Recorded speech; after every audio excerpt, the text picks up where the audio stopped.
The world as we know it is but a thin layer of dust settled upon an age of titans, an era ruled not by humanity but by gods of scale and fang.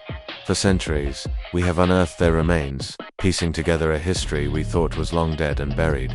We called them dinosaurs, magnificent beasts of a bygone world. But we were wrong. They were more than animals. They were the first kings, the first gods, and their slumber was never meant to be eternal. Our story begins in the scarred heart of the Pacific Rim, a vast expanse of shattered desert where civilization once stood. Here, amidst the whispering winds and sun-bleached bones, archaeologist Cale Draven chased a legend, not for fame, not for fortune, but for a truth he felt deep in his own bones, the truth that our history was a lie. He had spent his life following whispers on ancient maps, deciphering texts that scholars dismissed as fantasy. They led him here, to a place the old tongues called the graveyard of the god beasts, for weeks.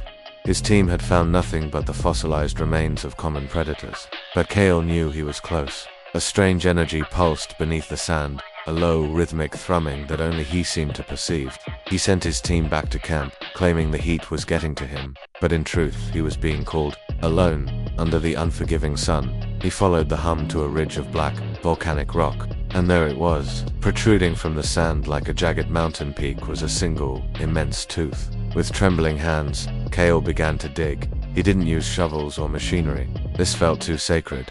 He used his hands, brushing away the sand as if greeting an old sleeping king. As hours turned into a day, and day into a sleepless night, the fossil revealed itself. It was a skull, larger than any dwelling he had ever known, its teeth longer than spears. This was no ordinary Tyrannosaurus. This was something more. This isn't just a fossil, Cale whispered to the empty desert, his voice raw with awe. He placed a hand against the cold bone, and the thrumming intensified, vibrating up his arm. It's humming, alive. As he traced the jawline, his fingers brushed against something that wasn't bone. Carved into the fossil itself were intricate patterns, runes that seemed to shimmer even in the dim pre-dawn light. They weren't chiseled by human hands. They looked as if they had grown from the bone itself. Compelled by an instinct he couldn't explain, Cale traced the glowing symbols. The moment his finger completed the circuit, a blinding flash of golden energy erupted from the runes, throwing him back. The ground groaned in protest.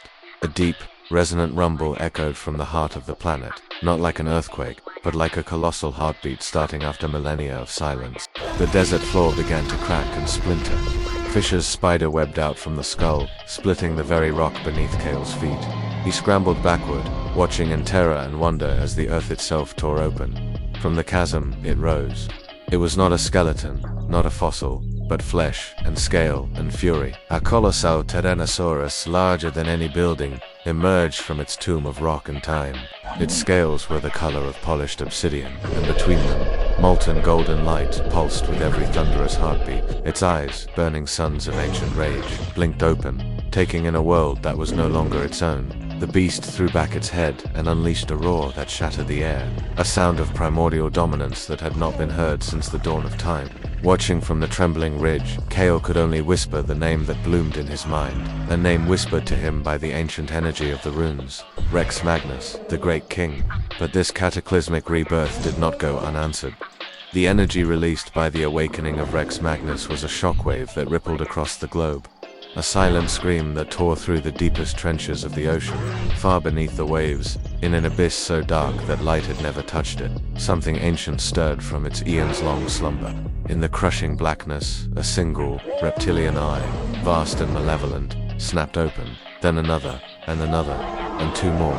5 eyes, burning with a cold, hateful intelligence, stared out from the abyss.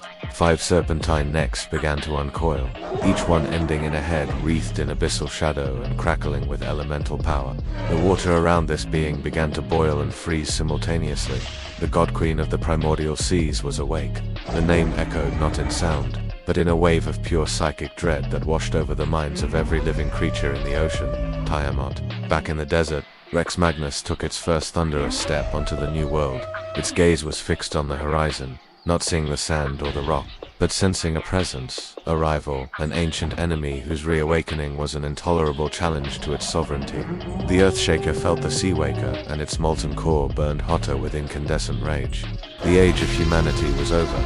The war of the primordials had begun anew. As Rex Magnus began its march, drawn by an instinctual hatred toward the sea, Kael Draven could only watch. He had been the catalyst, the fool who knocked on the door of the gods. He had sought truth and had instead unleashed Armageddon. But amidst the terror, a strange sense of purpose filled him.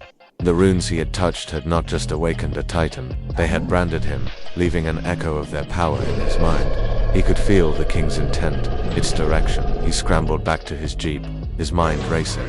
The world needed to be warned, but how could they possibly understand? How do you tell a world that has forgotten its masters that the gods have returned to reclaim their throne? The answer was, you don't. You can't fight a god. But maybe, just maybe, you can guide one. As Kael drove frantically across the trembling sands, a desperate plan began to form. If the Earth was now the battlefield for a war between monsters, then he would be the first soldier. He had awakened the king, now he would follow him into battle. Meanwhile, in the Pacific, the ocean itself was rebelling. Gigantic whirlpools formed out of calm waters. Tsunamis crashed against coastlines with no geological cause. And a chilling fog, unnaturally cold, rolled in from the sea, blanketing cities in an eerie silence.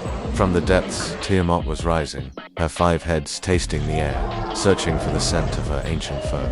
The battle for the planet wouldn't be fought with bombs and armies. It would be fought with tooth and claw, with fire and ice. A war on a scale humanity could not even comprehend. The echoes from beneath the bones had faded, replaced by the roar of living gods. 2 primordial forces, born of the same ancient world, were now set on a collision course in ours. One, the embodiment of terrestrial might and volcanic fury. The other, the personification of the cold, cruel, and chaotic depths. Rex Magnus, the king of the land, versus Tiamat, the queen of the sea. Their first clash would not just shatter coastlines, it would shatter the illusion that humanity was ever in control, and the world would hold its breath, waiting to see which primordial deity would claim ultimate dominion. Thank you so much for watching this epic beginning unfold.